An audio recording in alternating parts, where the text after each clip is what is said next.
दोस्तों किसी को भी धमकियां देना न केवल एक कानूनी अपराध है दोस्तों, बल्कि ऐसा करना किसी व्यक्ति की मानसिक शांति को और उसकी सुरक्षा को भी प्रभावित करता है दोस्तों। और जब कोई व्यक्ति किसी अन्य व्यक्ति के किसी खास को मारने, पीटने, गंभीर चोट पहुंचाने की धमकी देता है दोस्तों, तो ये केवल धमकी ही नहीं होती है, बल्कि जिसको भी धमकी दी जाती है उसके लिए डर और असुरक्षा का माहौल पैदा करती है दोस्तों। और भारतीय न्याय संहिता की धारा 351 क्या है दोस्तों, और ये कब लागू होती है, और भारतीय न्याय संहिता की 351 में सजा क्या है, जमानत कैसे मिलती है दोस्तों। जय हिंद, नमस्कार, मैं एडवोकेट आशीष मिश्रा। दोस्तों 498A का मुकदमा चल रहा हो, पति पत्नी का झगड़ा चल रहा हो, मोहल्ले में झगड़ा चल रहा हो, सिविल मुकदमा हो या किसी भी तरीके की मारपीट झगड़े में हो, तो धमकी देना एक आम चीज होती है दोस्तों। और ऐसे मामलों पर पहले आईपीसी की धारा 503, 506, 507 के तहत कार्रवाई की जाती थी दोस्तों। और अब ऐसे मामलों को भारतीय न्याय संहिता की धारा 351 और उसके सबसेक्शन के अंदर बताया गया है दोस्तों। भारतीय न्याय संहिता की 351 जो धारा है वो कब लागू होती है दोस्तों, इसको आपराधिक धमकी से संबंधित है। भारतीय न्याय संहिता की 351 जो पूरे देश में 1 जुलाई 2024 से लागू हो चुके हैं दोस्तों। और आसान भाषा में अगर कहें तो किसी व्यक्ति द्वारा आपको डराने या धमकाने के लिए धमकी देने या ऐसा कार्य करने के लिए मजबूर करना जो आप नहीं करना चाहते हो, या धमकी देकर आपको कुछ करने से रोकना दोस्तों, जिसे करने का आपको अधिकार है। फॉर एग्जाम्पल के तौर पर आपको समझाता हूं, आप अच्छे से समझ पाएंगे दोस्तों, कि अगर दो पड़ोसी हैं, एक दिन उनके बीच किसी बात को लेकर विवाद हो गया, और विवाद बढ़ने पर एक पड़ोसी ने दूसरे पड़ोसी को धमकी दी कि अगर उसने ये मुद्दा नहीं छोड़ा तो वो उसकी पत्नी को गंभीर चोट पहुंचाएगा दोस्तों। और एक पड़ोसी ने ये कहा कि अगर वो पुलिस में जाएगा, शिकायत करेगा, तो वो उसको परेशान करेगा, ऐसी धमकी दी दोस्तों। और इसी तरह की धमकी दो पड़ोसियों के बीच जो हुआ, उसके दोनों परिवार बहुत डर गए, और इस मामले में जो एक पड़ोसी है वो भारतीय न्याय संहिता की धारा 351 के सबसेक्शन 3 के तहत कार्यवाही की जा सकती है दोस्तों ऐसे मामलों में। इसका एक और एग्जांपल आपको देता हूं, अगर किसी भी तरीके का ऐसा मैटर है तो,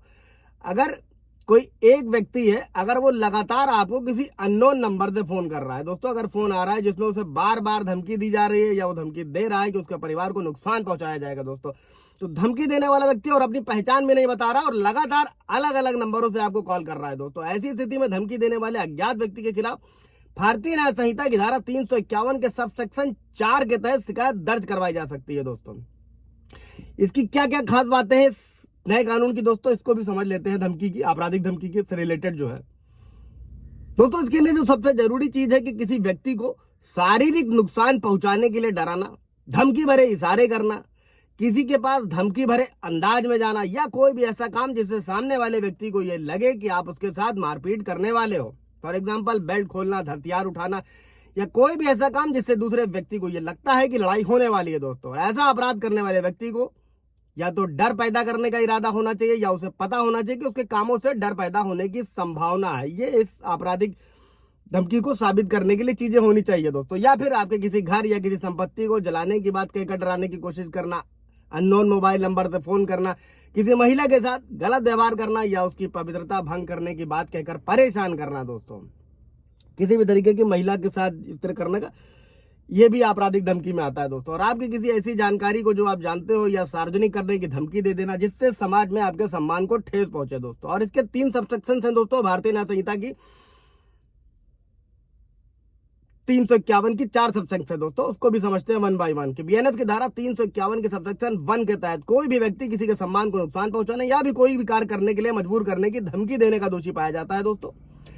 तो उस व्यक्ति को भारतीय न्याय संहिता की धारा 351 के सबसेक्शन 2 के तहत 2 साल की जेल या जुर्माना या दोनों से दंडित किया जा सकता है दोस्तों। इसी के बाद में 351 का सबसेक्शन 3 क्या कहता है दोस्तों, कि जब कोई व्यक्ति किसी अन्य व्यक्ति को या उसके परिवार के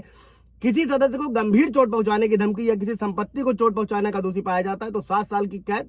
या जुर्माना या दोनों से दंडित किया जा सकता है दोस्तों। पति पत्नी 498 में भी होता है दोस्तों, इनमें काउंटर केस भी किए जा सकते हैं अगर पति पत्नी के अगेंस्ट करना चाहता है तो, अगर पत्नी इस तरीके का आपराधिक धमकी या उसके घर वाले पति को देते हैं दोस्तों। इसके बाद बीएनएस के 351 के सबसेक्शन 4 के तहत अगर कोई व्यक्ति बिना किसी व्यक्ति को अपना नाम पता बताए यानी कि अननोन नंबर से कॉल करता है, दोषी पाया जाता है, तो इसमें 351 के सबसेक्शन 1 की सजा यानी कि 2 साल की जेल के साथ साथ 2 अतिरिक्त साल की सजा और जुर्माने से या दोनों से दंडित किया जा सकता है दोस्तों। अच्छा, इसमें यह भी समझ लेते हैं कि बीएनएस में जमानत कब और कैसे मिलेगी दोस्तों। भारतीय न्याय संहिता की धारा 351 के तहत ये एक नॉन कॉग्निबल ऑफेंस है दोस्तों, नॉन कॉग्निबल यानी कि गैर संज्ञेय अपराध की श्रेणी में आता है। ये नॉन कॉग्निबल और कॉग्निबल ऑफेंस क्या होता है, इसके लिए वीडियो जाकर आप अच्छे से देखकर समझ सकते हो। और इसका मतलब ये होता है कि अपराध और मामलों जितना गंभीर नहीं होता है दोस्तों। इसी के साथ जो धारा 351 है ये बेलेबल है, जमानती धारा है, जिसमें आरोपी व्यक्ति को जमानत मिल जाती है दोस्तों। लेकिन कुछ परिस्थितियों में अपराध की अगर गंभीरता को देखते हुए कोर्ट अगर वाजिब समझता है तो व्यक्ति की जमानत को खारिज भी किया जा सकता है दोस्तों। इससे रिलेटेड कोई सवाल जवाब होगा तो पूछ लीजिएगा। Thank you.